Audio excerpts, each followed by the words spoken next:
जब बात आती है देश के दिग्गज निवेशकों की, जब बात आती है देश के दिग्गज अमीरों की जो इस देश को चला रहे हैं, वहां पे हम मुकेश अंबानी को नहीं छोड़ सकते हैं, क्योंकि मुकेश अंबानी एक ऐसे स्ट्रेटेजिक इन्वेस्टर हैं जो हर उस कंपनी में दाव लगाना चाहते हैं जो कंपनी हिंदुस्तान के किसी न किसी फ्यूचरिस्टिक प्लान से जुड़ी हुई है।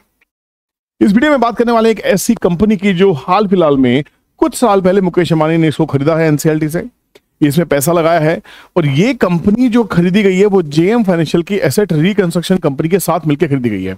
और कमाल की बात तो ये है कि जो जेएम फाइनेंशियल की रिकंस्ट्रक्शन कंपनी है, एसेट रिकंस्ट्रक्शन कंपनी, उसमें भी 40% का हिस्सा मुकेश अंबानी का है। JM Financial asset reconstruction company का काम क्या है कि जो स्ट्रेस्ड कंपनी है उनको टेक ओवर करना, उनको खरीदना, और उस कंपनी में हिस्सेदारी 40% है मुकेश अंबानी की। कमाल की बात है। तो मतलब जितनी भी कंपनी वो स्ट्रक्चर करती रहेगी, अपने पास लेके आती रहेगी, उसमें इनडायरेक्टली मुकेश अंबानी का पार्टिसिपेशन बढ़ता रहेगा। हम बात करें इस वीडियो में टेक्सटाइल की ऐसी कंपनी जो आप सबके पोर्टफोलियो में कभी न कभी कहीं रही होगी। इस वीडियो को बिल्कुल भी किसी बाइंग सेलिंग की एडवाइस के पर्पस से नहीं बनाया गया है, बट यहाँ पे इस कंपनी में मुझे कुछ अच्छा दिखाई दे रहा है। हम इसका एनालिसिस करने के लिए हमने चूज किया है फायरस्केप टनल को, जिसका लिंक इस वीडियो के डिस्क्रिप्शन में मिल जाएगा। बहुत ही शानदार सॉफ्टवेयर है, जाइए अभी अपना अकाउंट खोल लीजिए, क्योंकि जैसे आप फ्री अकाउंट खोलते हैं आपको जुलाई में होने वाले हमारे फ्री जो ट्रेनिंग कैंप है, 1 महीने का पूरा फ्री ट्रेनिंग कैंप रहेगा, उसमें आपको पार्टिसिपेट करने को मिलेगा। तो आप इस मौके को नहीं छोड़ सकते। बहुत ही कमाल का सॉफ्टवेयर है, इसको यूज करने के लिए चलते हैं हमारे फायरस्केप टनल के ऊपर। बड़ा कमाल है, ये टेक्सटाइल का चार्ट है, पर हम बात कर रहे हैं, हम कंपनी ने चूज की है जो हमने इसमें, वो की है आलोक इंडस्ट्रीज।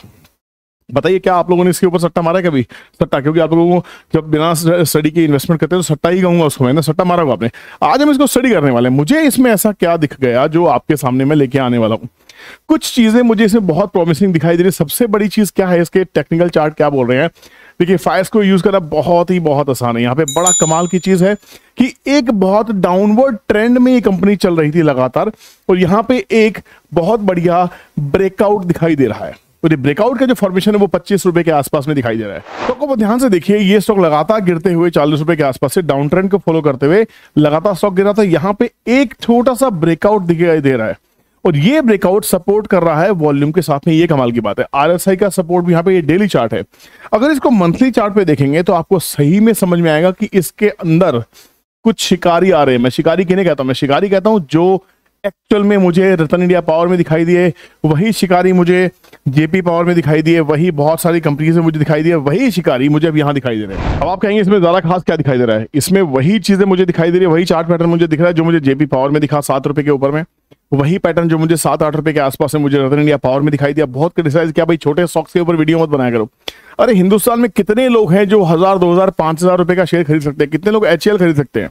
कितने लोग रिलायंस खरीद के बैठते हैं? कितने लोग टीसीएस में इन्वेस्टमेंट करते हैं? 10 शेयर, 20 शेयर, 100 शेयर ज्यादा से ज्यादा। पर पब्लिक के पास नहीं भरी होती है। तो मेरी जिम्मेदारी बनती है ऐसे शेयर्स के ऊपर पूरा क्रिटिकल एनालिसिस करना, ताकि आपको समझ में आए कि ये स्टॉक वाकई हम ले सकते हैं या नहीं। लेना है तो स्टॉप लॉस क्या होना चाहिए, क्या टारगेट हो सकते हैं, सब रिस्क रिवॉर्ड रेशियो प्लान करना चाहिए। उसके लिए आपके पास एक सॉफ्टवेयर होना चाहिए जो हम फायर्स में काम कर रहे हैं। यहाँ पे देखिए कमाल की चीज मुझे क्या दिखाई दे रही है। ये स्टॉक जब लगातार गिर रहा था, मंथली चार्ट की बात कर रहा हूं मैं, ये स्टॉक ये कि 50-60 रुपए के आसपास से 55 रुपए के आसपास गिरना स्टार्ट हुआ। इसने लगातार एक फॉल दिया।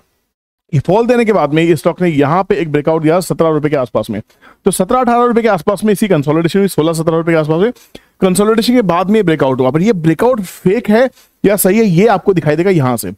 जब बड़े इंस्टीट्यूशनल इन्वेस्टर इसके अंदर में आते हैं, किसी भी स्टॉक के अंदर में, तो वो उसको ऊपर लेके जाने के लिए आते हैं, नीचे गिराने के लिए नहीं आते।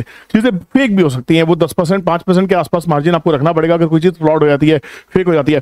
बट क्योंकि मुकेश अंबानी की कंपनी है, मुकेश अंबानी ने इस कंपनी के अंदर में पैसा लगाया है। क्यों लगाया है? 5000 करोड़ में इस कंपनी को खरीदा था। इस कंपनी के ऊपर 25,000 करोड़ के आसपास का डेट है, डेट में है, कर्ज में है कंपनी। बहुत सारे लोग परेशान हो जाएंगे, अरे भाई कर्जे वाली कंपनी क्यों बता रहा है? मुकेश अंबानी के लिए 25-26 हजार करोड़ रुपए क्या आपको बड़ी चीज लगती है? कोविड के दिन भूल गए जब रिलायंस इंडस्ट्रीज के ऊपर में 1,62,000 करोड़ का, 1,62 लाख करोड़ का कर्ज था, कुछ महीनों के अंदर खत्म कर दिया। सोच के देखिए, मुकेश अंबानी वो है जो ब्लैक रॉक को इंडिया में लेके आ चुके हैं। मुकेश अंबानी वो है जो दुनिया की सब चीजें कैप्चर करना चाहता है। और आलोक इंडस्ट्रीज एक ऐसा स्ट्रेटेजिक प्लान है। एक बार के लिए चार्ट को डिस्कशन करने से पहले देख लीजिए आलोक इंडस्ट्री एक्चुअल में करती क्या है। आलोक इंडस्ट्री एक टेक्सटाइल की कंपनी है, और इसको 5,000 करोड़ में 2020 में मिला, 40% स्टेक लिया। और यहाँ पे 40% stake JM Financial asset reconstruction company के अंदर भी उसका स्टेक मुकेश अंबानी का है। तो कंपनी एक्जैक्टली बिजनेस डिविजन क्या है? कपड़े में है, अपैरल्स में है, पॉलिस्टर्स में है। तो जो इनका एक्चुअल पेट्रोकेमिकल प्रोडक्ट है पॉलिस्टर, वो यहाँ बेचने के लिए कंपनी परफेक्ट है। मतलब बहुत ही स्ट्रेटजी, इसको बहुत ध्यान से पढ़ लीजिएगा, समझ में आ जाएगा। कंपनी में जो नेगेटिव फ्लैग्स आपको दिखाई दे रहे हैं वो दिखाई दे रहे हैं 26,000 करोड़ का डेट। मेरे हिसाब से मुकेश अंबानी के लिए कुछ भी नहीं है। 13,000 करोड़ के आसपास की कंपनी है, रिटर्न अभी नेगेटिव है, रिटर्न ऑन इक्विटी तो होगा ही नहीं, बुक वैल्यू भी नहीं निकलेगी जब कंपनी लॉस कर रही है। अभी कंपनी में कुछ भी आपको यहाँ पे सही नहीं दिखाई दे रहा है, ठीक है, कुछ भी चीजें सही नहीं है। सही है तो क्या है, जो चीज अगर देखने की कोशिश करें तो हाँ, ये कंपनी वर्किंग कंपनी है, इस कंपनी के अंदर में सेल्स हो रही है। ये कंपनी लगातार सेल्स कर रही है, 1200-1400 करोड़ की हर क्वार्टर में सेल्स कर रही है। कंपनी अभी एक्सपेंसेस ज्यादा बुक कर रही है सेल्स के हिसाब से, तो प्रॉफिट मार्जिन यहाँ नहीं है। जब मन करेगा कंपनी अपने प्रॉफिट्स बढ़ा सकती है। मैंने स्टॉक मार्केट में ये सब चीजें होते हुए देखी। तो नेट में अभी क्वार्टरली लॉस है, इसको देख के इसमें निवेश करने की जरूरत नहीं है। यही हाल हमारा रतन इंडिया पावर के अंदर भी दिख रहा था।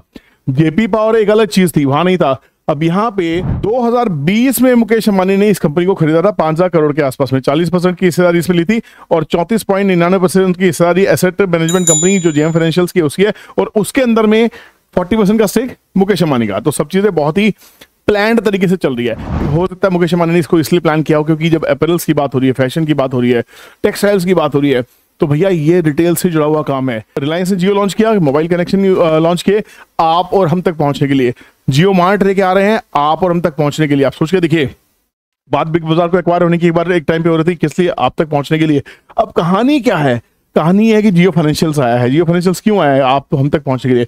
अब आलोक टेक्सटाइल को परचेज करना भी एक स्ट्रैटेजी का प्लान हो सकता है, इसमें कोई बड़ी बात नहीं है। और स्पेशली जो ये बायर मुझे यहां दिखाई दे रहे हैं, दीज आर स्ट्रेटेजिक बायर। अगर इस प्राइस की बात करें तो इस प्राइस को 35 रुपए तक ये लेके गए थे, 27 रुपए के आसपास तक आ गया, करेक्शन हो गई, करेक्शन के बाद एक ब्रेकआउट फॉर्मेशन है और फिर से बायर आना शुरू है। तो मेरे हिसाब से यहाँ पे ज्यादा नहीं, 25 रुपए के आसपास का स्टॉप लॉस लगाया जा सकता है। अब काफी लोग कहते हैं यार तूने ना आर पावर में मरवा दिया, तूने आरटीएन पावर में मरवा दिया। वीडियोस देखते नहीं हो चैनल पे, 4-4 महीने पहले वीडियोस बना के देता हूँ। जब रतन इंडिया पावर 7 रुपए पे था, आज 20 पे आया, आपने बोला भाई तूने मरवा दिया। 16 आया, परेशान हो गए, 17 पे आज फिर से अपर सर्किट लगाए। भैया वीडियोस को टाइम पे देखा करो, चैनल को सब्सक्राइब करो, बेल नोटिफिकेशन को हिट करो ताकि नोटिफिकेशन टाइम पे आए और चैनल पे रहो। वीडियोस को देखो, जाके सर्च किया करो कि क्या पहले भी वीडियो बनी हुई है, उसके बाद कमेंट किया करो, है ना। तो यहाँ पे मेरे हिसाब से ओवरऑल स्ट्रक्चर मुझे काफी पॉजिटिव दिखाई दे रहा है। और यहाँ पे अगर हम इस बॉटम को जो अभी बना है 23 रुपए के आसपास में, अगर फाइनल इस स्टॉप लॉस को प्लान किया जाए तो मेरे हिसाब से रिस्क रिवॉर्ड रेशियो बहुत हाई है। इसका जो मेजर ब्रेकआउट होने वाला है वो 31 के बाद होगा। 31 जो 50% रिट्रेसमेंट है, इसके बाद उसके बाद में 33, 35, 39, 43 और उसके बाद में 50 से 60 रुपए तक इसको जाने के लिए कोई रोक नहीं पाएगा। तो कहानी क्या है? कहानी बहुत छोटी सी है, 27 रुपए है, 23 रुपए का, 4 रुपए का एसएल। अगर 4 रुपए का एसएल नहीं ले सकते स्टॉक मार्केट में, क्या कर रहे हो यार, है ना। ऑप्शन मार्केट में तो लाखों रुपए बर्बाद कर देते हो। स्टॉक मार्केट में ऐसे स्टॉक्स ढूंढा करो जो आने वाले टाइम में मल्टीबैगर बन सकते हैं। तो मुझे इसका पोटेंशियल बहुत सही दिखाई देता है और आने वाले टाइम में अगर ये सही चीजें सब सही चली तो कंपनी 100 से 125 रुपए के बीच में भी जा सकती है आने वाले टाइम में। कोई बड़ी बात नहीं है, समय ले सकती है, साल का, 2 साल का, 5 साल का, मुझे नहीं पता, है ना। तो ये कंसोलिडेशन कर सकती है, वो मेरे हाथ में नहीं है। बट यहाँ पे अगर मैं लॉन्ग टर्म इन्वेस्टमेंट की बात करूं, एक रिस्क रिवॉर्ड रेशियो प्लान करूं और रिस्क कैपिटल के साथ में, रिस्क कैपिटल ध्यान रखना, सबका रिस्क कैपिटल डिफाइंड होता है। रिस्क कैपिटल के साथ में अगर मैं इन्वेस्टमेंट करने की कोशिश करता हूं, स्ट्रैटेजिक इन्वेस्टमेंट करता हूं, तो मुकेश अंबानी ने अगर खरीदी कंपनी तो आप क्यों नहीं खरीद सकते? आपको पता है जब आप शेयर खरीदते हैं तो आप भी उस कंपनी के मालिक बन जाते हैं। तो आप मुकेश अंबानी के साथ ही इस कंपनी के मालिक बनने वाले हैं। मालिक बनना है या नहीं बनना, खरीदना नहीं खरीदना, डिसीजन आपका।